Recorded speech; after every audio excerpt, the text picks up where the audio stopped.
An inherent hurdle to protected area management boils down to the socioeconomic principle of the tragedy of the commons.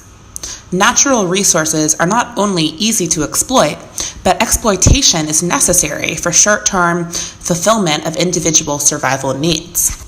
First coined by economist William F. Floyd, the tragedy of the commons is the inevitable phenomena of people acting in their own short-term self-interest by depleting a common shared resource, causing long-term losses for the whole community.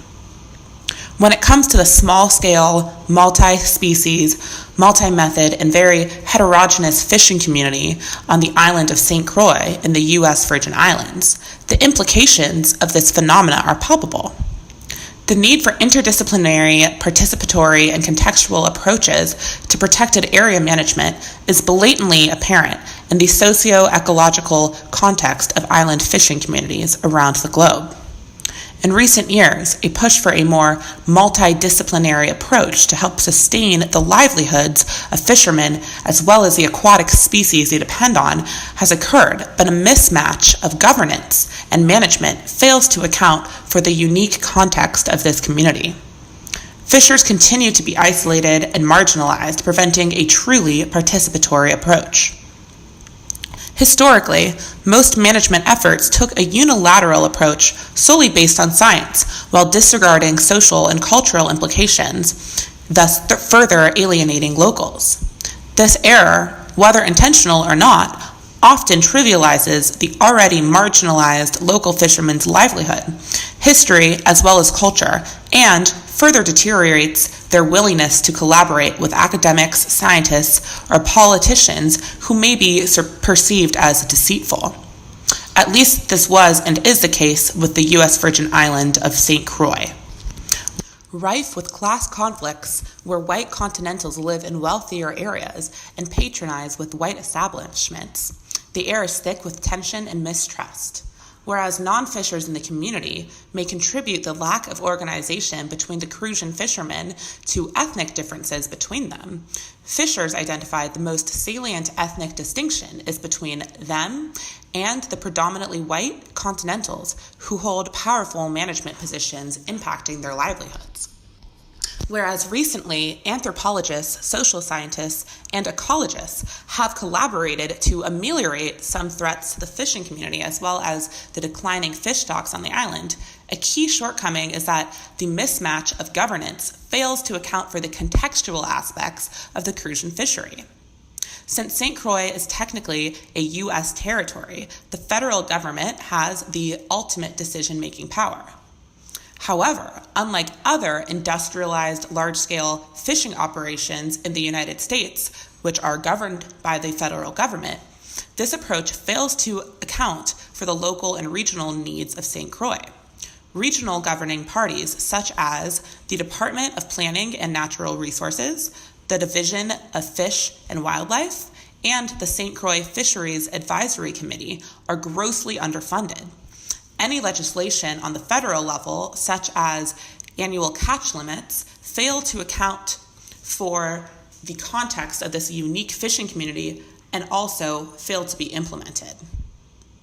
So, in summary, a mismatch of governance fails to take context into account in this situation.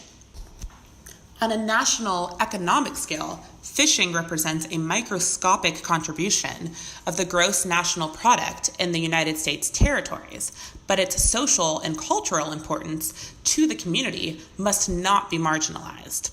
Of the 500 or so commercial fishermen on St. Croix, the majority work full-time and over 50% depend on fishing to make a living. As far as ethnic demographics go, the majority of fishers are Hispanic or Black Crucians, and most lack any form of formal education. In contrast, the local management authorities all have at least a high school diploma, and most have a bachelor's degree or higher. The cultural significance of Crucian fishing dates back centuries in pre-colonial as well as during colonial times. As many as a quarter of current Crucian fishermen are descendants from slaves during a time when being a fishing slave on a plantation allowed for greater freedom than field slaves and proved beneficial to many following emancipation. In fact, the Lorraine fish market that takes place every Saturday has persevered since colonial times. So clearly, fishing on this tropical island, as with most tropical islands, is significant culturally, socially, and historically. So why are fishers so isolated from management decisions? What hurdles need to be crossed to truly implement a participatory management of the protected waters of St. Croix? In a research study to address the question, how are fisheries management decisions made at different scales, and do commercial fishers participate in this process? Why or why not? Cynthia Grace McCaskey's survey results indicated that the most utilized mode of participation by fishers was via CFMC meetings. However, few spoke or sent in written comments. Many fishers neglected to send in comments due to the perception that they had negligible impact on management decisions, even though the CFMC management employees disagreed, claiming that they took fishers' and stakeholders' opinions into consideration. Whereas on a federal level, the National Marine Fisheries Service considers itself exemplary of a truly participatory, democratic approach to management. The reality is, crucian fishers do not see it that way. Sadly, the coral reef ecosystems globally, especially in the Caribbean, face insurmountable threats. Being a fisherman has never been an easy lifestyle, but global changes are making this even harder. The need for multidisciplinary, participatory, and contextual approaches to the St. Croix fisheries management system is ever so apparent.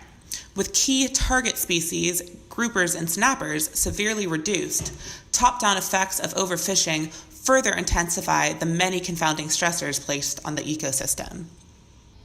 In conclusion, a collaborative effort is needed to unify the fishers, non-fishers, and local management staff. Multidisciplinary studies have illustrated the chasms between stakeholders, but action is needed to allow for a more contextual and participatory approach to the marine protected areas of St. Croix. Thank you.